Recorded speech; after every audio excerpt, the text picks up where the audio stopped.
A man worth close to rupees 20,000 crore ending his life over his debt of rupees 10,000 crore is a question baffling the business circles in the country after the founder of Cafe Coffee Day, VG Siddhartha, was found dead in Karnataka's Netravati River. Siddhartha's total debt is around rupees 10,000 crore according to the filings with the stock exchanges and the Ministry of Corporate Affairs analyzed by the Bloomberg Quint. A third of that comes from private companies owned by Siddhartha. The remaining two-thirds of the burden is on the books of Coffee Day Enterprises Limited.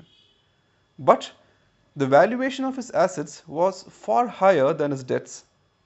The Coffee Day business received revenues of rupees 2,200 crores in March 2019. The brand itself is valued at 8,000 crore. Add to it a factory in Chikmagaluru, a family-owned plantation, and hospitality business were some of his assets that equate to nearly rupees 20,000 crore. It is argued that a sharp increase in his short-term loans in the recent past and the liquidity crunch caused by the unavailability of further loans and the inability to sell his assets had forced his hands.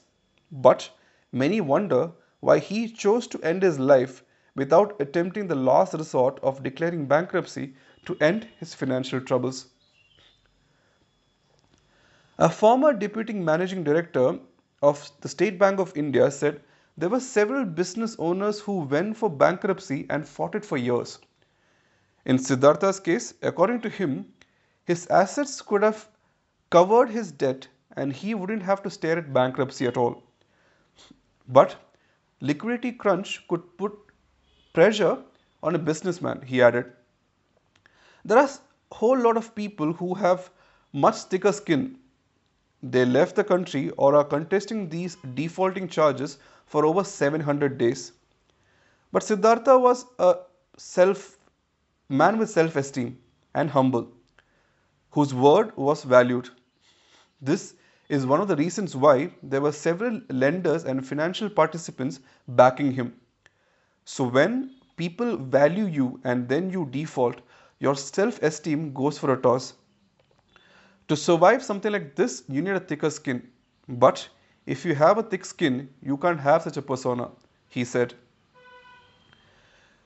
Siddhartha's case was much more than just a comparison of his assets and liabilities, said a former director of a leading multinational corporation, who hinted at an immediate trigger. The question on my mind is whether he was forced to pay up for something immediately, which included some sort of a threat or humiliation, something that had forced his hands. Because a person like him will not take it lightly. He is a rich man, very well connected. So there was something that happened that broke him, he said. According to him, bankruptcy and insolvency was not an option for Siddhartha. You must understand what it means to him.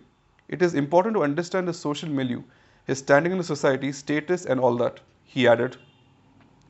According to another source, the IT troubles mentioned by Siddhartha in his letter to the board and the employees had a deeper implication. I am told that the IT department is charge sheeting DK Shivkumar soon, and it had expected to include Siddhartha's name in the charge sheet on money laundering charges. If someone faces humiliation one after another, something is bound to crack, right? He asked.